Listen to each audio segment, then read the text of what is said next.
Today's episode is brought to you by the Twisted Fork. Eat, drink, and enjoy.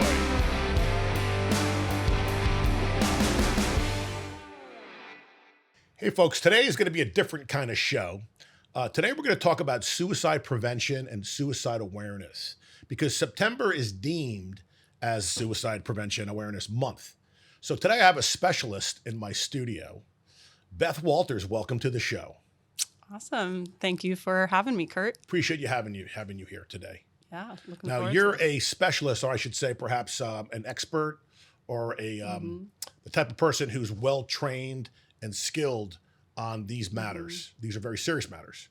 So today I wanted to introduce you. I was going to read your bio and then have you talk a little bit about your organization and some of the things that we can let our viewers know. And perhaps we can help people at home that are listening to this. Sure. Yeah. Sounds great. So Beth Walters is a TEDx speaker, retired Ringling Brothers circus clown, and passionate advocate for mental health recovery and peer support as a certified recovery peer specialist. In her TEDx talk titled Shared Lived Experience Forms Connection, the Power of Peer Support, Beth shares about her resilience overcoming her own mental health struggles, finding purpose through her dream of wanting to live on a train and wear a red nose for a living, and shares a powerful story to demonstrate how personal experiences can foster connection, understanding, and healing. Her journey into peer support began in 2020 when she worked as a suicide prevention peer specialist, drawing from her own lived experience as a suicide attempt survivor.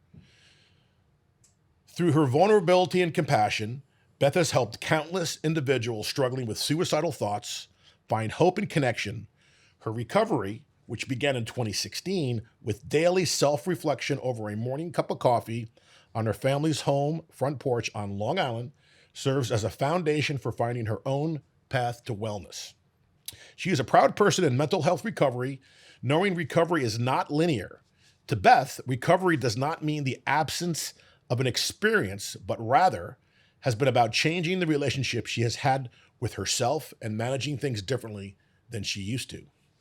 Currently, Beth serves as the training director for the National Alliance on Mental Illness, known as NAMI, Sarasota and Manatee counties, where she educates and empowers individuals, organizations, and the community about mental health.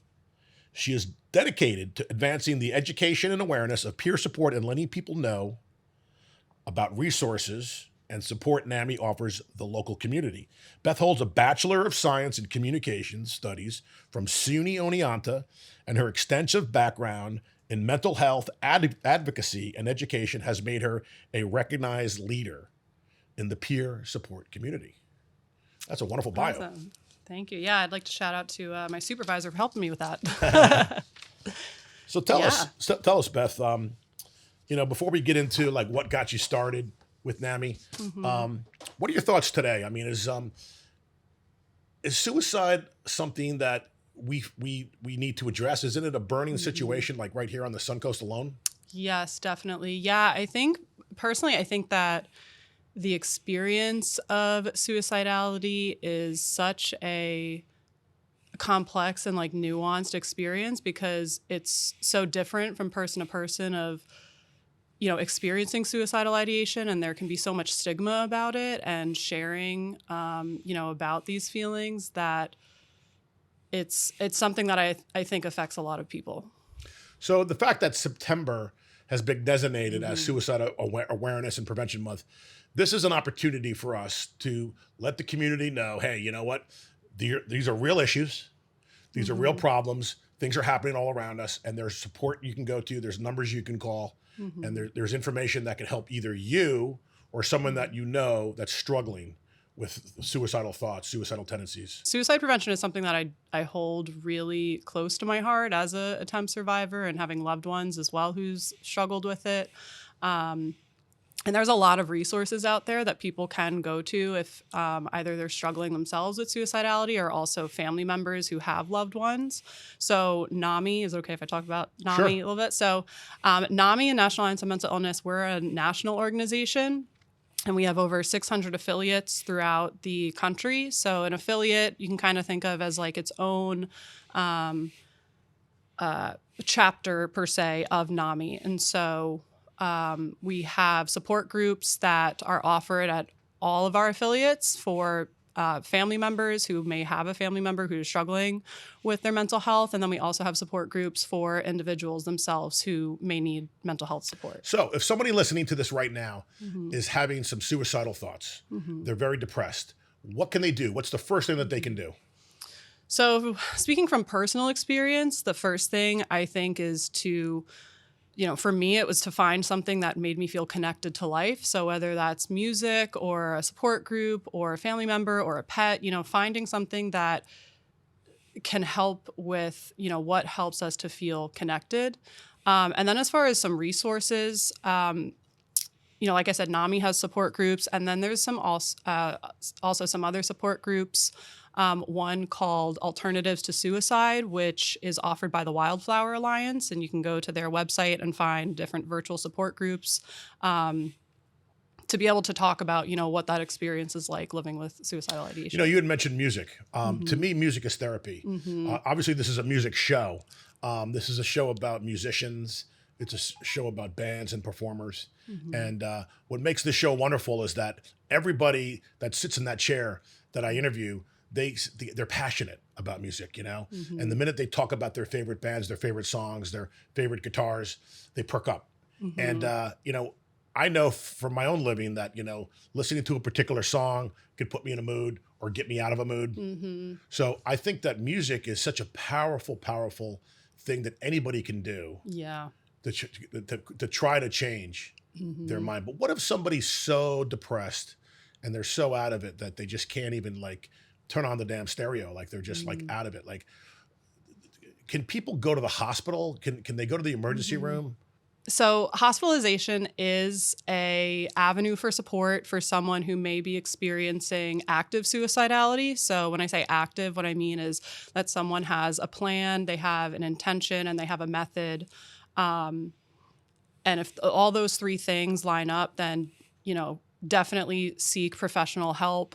And then there is also the experience, of passive suicidality, which is I don't have a plan, I don't have a method, I'm really, and I have struggled with both of these, but I'm really just not, I can't turn on the stereo, I can't get out of bed, I really don't want to do anything. And so in those moments, for me, it was finding what worked for me when I was so depressed that I couldn't get out of bed.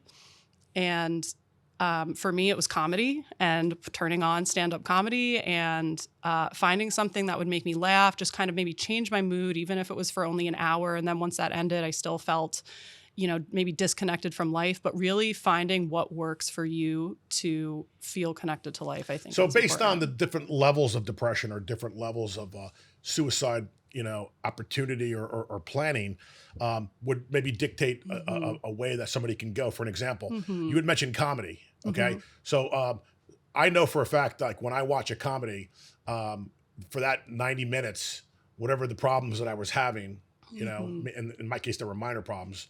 But nonetheless, it transformed me and got me laughing and got my brain firing off those feel good, chemicals in there, Yeah, definitely. I think that different levels of suicidal ideation call for different responses that, if someone says that they're thinking about suicide or that, they're having thoughts they wouldn't want to be alive, of course it's important to take those seriously and find help and support, but it doesn't always have to be hospitalization is that next answer. And I have found through my personal life and even in my professional life that there can be a fear of sharing, of someone having those thoughts or feelings because of that fear of hospitalization. And so I have found that finding people and supports where we feel safe, that we can create safe spaces like this to have conversations about what it's like to live with suicidality, whether it's something that feels lifelong or something that is because of overwhelm of stressors, that, being able to create safe spaces, I think, to talk about these experiences is super I agree 100%. important. Yeah. Now, what can somebody do that if they have a friend who they're witnessing is not, respondent, not returning calls and texts, not leaving their house, not leaving their bed. They're clearly depressed. And maybe they learn that, and it could be a child, it could be a sibling, right? They're learning that these people, these friends are perhaps contemplating or maybe considering suicide. So what can they do? What can they do to support their Correct. loved ones? So one is, I think, education is super important. And so there are trainings out there that are available for individuals who are supporting loved ones, friends, family. One is called QPR training, which stands for Question, Persuade, Refer. And the Florida Leads Project offers this at no cost to anyone living in Florida. If you look up Florida Leads, you can find their training. But knowing to ask the 3 questions of, do you have a plan? Do you have a method? And do you have intention, to be able to then kind of assess and know, okay, what are the next steps that we can take? Can we repeat that for a second? Sure. So what are your plan? What's your plan is the first question you would ask somebody. Do you have a plan? What's your intention? Do you have a plan?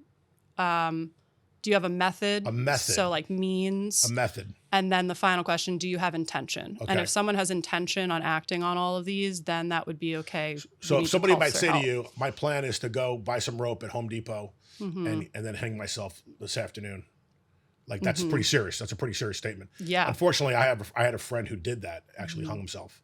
And, it was devastating. And I guess one of the reasons why I really want to support this month of awareness is because like a lot of people are going to say, suicide affects I've lost friends. Everybody's touched by it one way or the other, man. And I would rack my brain saying, why? Why did they do it? Like some of these guys were former colleagues of mine, and maybe I lost touch with them over the years. And I would say to myself, God, maybe if I had just called them up on Christmas and said Happy Christmas, and maybe if I, went out and bought him a beer, that I would have helped to some degree. Like I would have maybe, because I didn't know that he was, or these people, there's more than one person they were depressed at that level. You know what I'm saying? Because I am such in love with myself. Anybody that watches this program can tell you, I'm in love with myself. I can't ever see myself killing myself. But then again, I've never been so dark and depressed that was the only way out. And I think, so I guess where I'm trying to go with this is that I want people to know that people might be more depressed than they appear, or and I think every case, you have to be sensitive in every case. Yeah. Like someone's having a bad day, like somebody cut me off and gave me the finger. I was a little angry, but then I realized maybe they're having a bad day. Maybe their kid is in the hospital, or maybe they got a bad diagnosis from their doctor. So I'm trying to be more compassionate, and I'm trying to learn a little bit more about empathy and about understanding. And I think that maybe in this particular situation, when we're dealing with people, we need to have that kind of mindset, don't you think? Yeah, definitely. I think even as a supporter, sometimes just asking, how can I support you? Like such a simple question, but that can lead to so much conversation and support, and just asking the person, how can we support them? Because sometimes, from my own personal experience, living with suicidal ideation, there's well-intentioned advice or comments that I've received that at the time, just thinks happy thoughts, or don't worry, it'll get better. That sometimes just being able to hold space for someone, and when I say hold space, what I mean is not going into solution mode or fix it mode, or how do we get out of this experience. Sometimes just being able to have space held is all someone needs sometimes, is just, can you be in this experience with me? This experience is hard. It doesn't feel good. And I don't need anyone to get me out of it right now. I would just like someone to be in it with me. And I have found, even doing the suicide prevention peer support, that a lot of times what people need is just for someone to listen. Yes, I think that's very important. I'm glad you said that. Because the fact that you had these thoughts in your lifetime, it probably makes you a lot more effective now when you're dealing with other people, men and women, who are having these same thoughts. Because you were there, you can really understand. And maybe the point there is that, okay, don't rush into it. Like I'm the kind of guy that I would say, okay, come on, you and I are going to the doctor right now. I'm going to check you in, Yeah. that's just that's Yeah. my nature. And it's well and intentioned. and that's perhaps not always the best way to approach it. Sometimes just listening, just being a friend, right? Yeah. Yeah. And I know that, suicide, of course, obviously is a very, we should take these things seriously. And so many of us are affected by losing loved ones, to suicide. And I just think about how we might be causing more disconnection when we go into that solution mode, which again is well intentioned. And I think sometimes there is a fear-based response when it comes to suicidality of we have to get this experience to stop. And then how that creates, more inner self-shame and self-stigma of, oh gosh, if I tell someone about this, what's going to happen to me and the judgment and, just being able to have space to have it talked about. And even in the music industry, I want to touch on that for a moment, having background in the entertainment industry, I think mental health support is so needed and important in just the entertainment culture. So how about this? Maybe we could just check on our friends, right? Check on our peers, our fellow musicians, and just maybe make a phone call or shoot a text. Hey, how you doing today? What's new? Maybe something as simple as that. Just letting somebody know that you're thinking about them and you care about them. Yeah, absolutely. I mean, that could be half the battle right there. But do you think though that social media also that sometimes, like, I think of children that might be peer pressured or they might be embarrassed on social media and be forced into maybe probably being alone, and being cut off and maybe feeling a stigma or feeling like they're not loved or wanted. I mean, I think that sometimes, the world could be cruel too. And I think that sometimes social media, although it's a wonderful tool, and we're going to put up a whole bunch of information on screen about how social media, you can go to websites and there's certain things you can learn about either yourself or helping others. It could also be a deterrent in a sense that it could also be damaging to a young person, perhaps, maybe. What are your thoughts on that? What we see on social media may not always be what's happening in real life.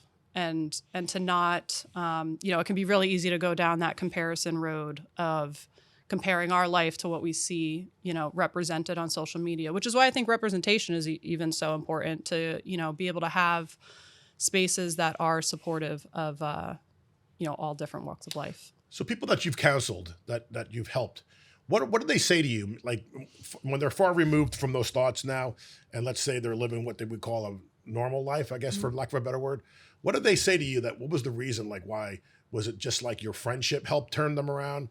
Or was it like showing them that there's other things that you can do as far as music and comedy and joining groups? Was there one universal type of thing that you can boil it down to that you found was successful in helping others? There's such a common experience of not feeling understood. And I think as humans, we do all want to be seen, heard, and valued. And, the feedback I'd receive was, oh, so you get it. And I remember when I first started doing peer support and I would share with someone, hey, I've attempted to, I've thought these things too.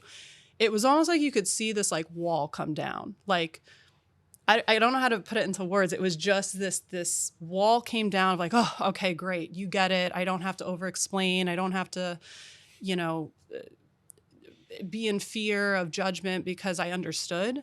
And everyone has all different, personal walks of life. So I'm also not going to pretend to understand something that maybe I don't, or, everyone's experience is so different. But I think connection, to answer that, like I really think offering the human connection. Yeah. Looking somebody in the eye and acknowledging them and say, I see you. I hear you. Right. I think that may be another deterrent of social media is I think that people are less inclined these days to make face calls or knock on front doors. We live in a world where you don't have to ever like physically go see somebody. Like you can even be at home and get your groceries delivered and your food. Good old fashioned human interaction, man. Looking somebody in the eyes, maybe sharing a cup of coffee or a drink or whatever it is, going for a walk. That's therapy, man, right? Yeah, I definitely do think it's interesting in our day and age that, I do think we crave connection. Like we want to feel connection in some way, but, social media and I think just even, the rate at which technology has grown over the last decade has shifted how we approach connection. And yeah. Would you say that teenagers are more at risk than perhaps other groups of the population? Or would it be young adults? Is there any one particular group that jumps out more than others? Women attempt suicide. I believe it's 3 or 4 times more often than men, but men are more likely to die by suicide. Men are more aggressive, maybe with the means of With the doing it. means, and that's why. Yeah. Okay. So, in the sense of a suicide of awareness prevention, we talked about how connecting with people, asking the questions, right? Finding out if they have a plan, which is most important, I guess, because sometimes like people will be depressed, like I said earlier, and you may not know they are. And I think a lot of times when parents are interviewed about their child, committing suicide, they're like, we didn't know, we had no idea. He seemed to be doing well in school. He seemed to be doing good on the athletic fields. They were shocked. Yeah. That their child killed themselves. And there was one particular case where a gentleman pulled out a letter that I guess the son had wrote a suicide note that they found much later. And in the note, like you said earlier, he felt like nobody cared about him, and he felt like he had no connection. And what a sad thing to have to raise a child and have that child feel that and then do those things. Yeah, I think, from my personal experience, when my parents found out that I was struggling with depression and that I had attempted, I think it was a complete shock to them as well because, on the outside, I didn't want people to know I was struggling. I was 13, 14, started struggling with self-harm since I was 12. And, there was this fear of perception. And I think that, I think it all comes back to stigma and the stigma of mental health, stigma of, trauma and, looking at how trauma affects children and I think affects us even as we age into adulthood and young adulthood. And, really, how can we shape having a trauma-informed society? Well, you're doing the Lord's work, man, really. It's incredible.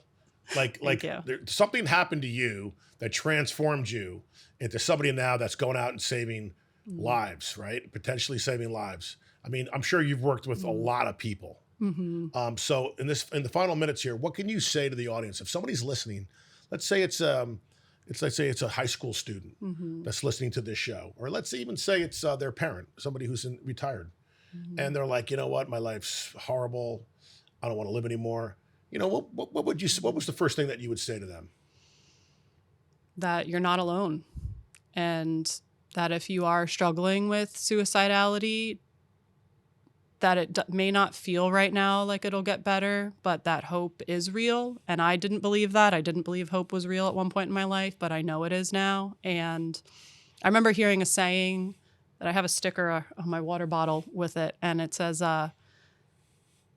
it's just a bad day, not a bad life.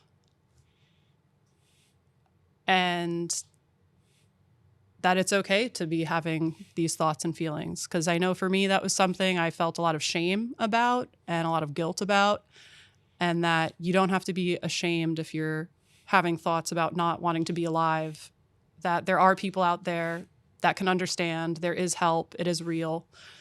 And, don't be afraid to reach out for that help. I never forget when my mom passed. Even though my dad had, me and his 2 daughters, my siblings, to support him, he was very distraught. And I know that the local church minister who had came over the house, had said, look, Bill, we're here for you, come to church. It's more than just sitting and praying. There's groups, there's small groups and there's Bible studies, but there's also just meeting for coffee, men's groups.